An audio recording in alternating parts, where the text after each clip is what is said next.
Jadi, saya akan menjelaskan salah satu materi sosiologi yang berjudul Pengaruh Diferensiasi Sosial dan Stratifikasi Sosial. Yang akan saya bahas sekarang adalah mengenai struktur sosial. Struktur sosial itu merupakan prinsip-prinsip yang menggambarkan kaitan berbagai unsur masyarakat, yaitu peranata, kedudukan sosial, dan peranan sosial. Struktur sosial sendiri ini dibagi menjadi dua, yaitu diferensiasi sosial dan stratifikasi sosial. Pertama akan saya bahas yaitu diferensiasi sosial. Diferensiasi sosial itu merupakan suatu pembedaan antara anggota masyarakat secara horizontal. Jadi pembedaan ini tuh masih memiliki derajat atau tingkatan yang sama. Contohnya ada agama, kebudayaan, terus ada bahasa, dan yang terakhir ada adat istiadat. Kedua, ada stratifikasi sosial.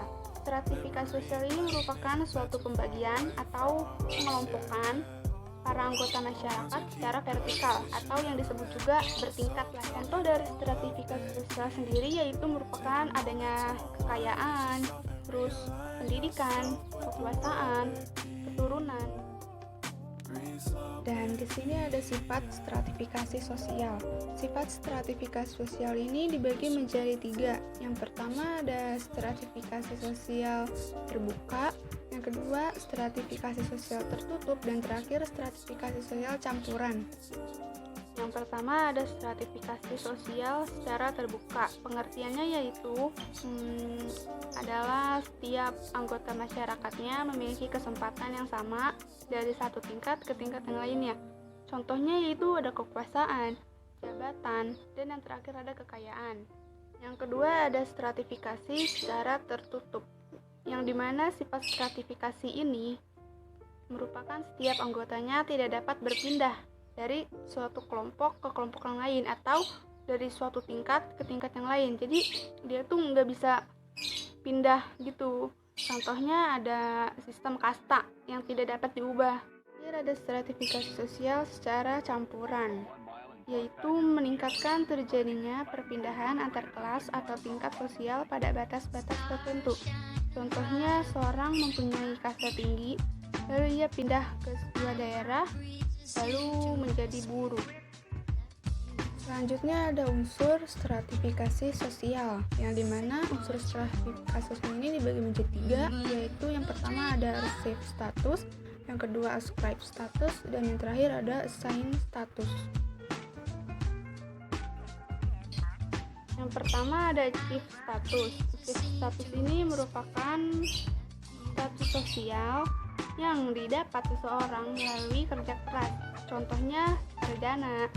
Kedua, ada ascribe status, yang dimana status sosial ini didapat seseorang dari lahir atau alami. Misalnya ada jenis kelamin, terus keturunan,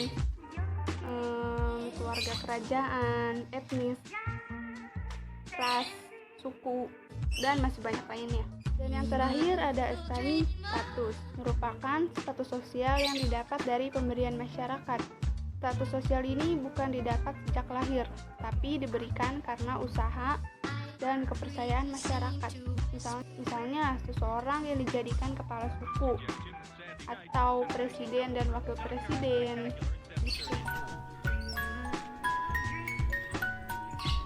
Di antara diferensiasi sosial dan stratifikasi sosial pasti ada dampak baik dan buruknya. Dampak baiknya yaitu kita dapat meningkatkan integritas sosial.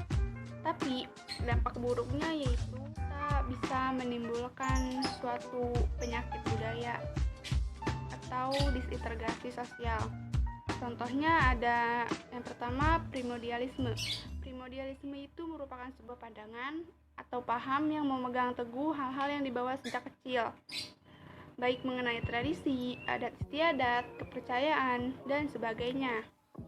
Yang kedua ada etnosentrisme. Etnosentrisme ini merupakan penilaian terhadap kebudayaan lain atas dasar nilai dan standar budayanya sendiri. Yang ketiga ada stereotip.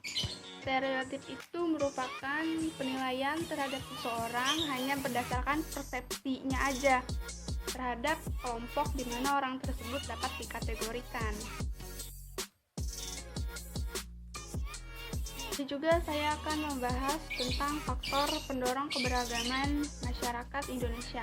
Antara lain yang pertama ada keadaan geografis. Contohnya ada ras, adat, istiadat, kebudayaan, dan bahasa. Yang kedua ada pengaruh kebudayaan asing. Contohnya agama. Yang ketiga ada kondisi iklim yang berbeda.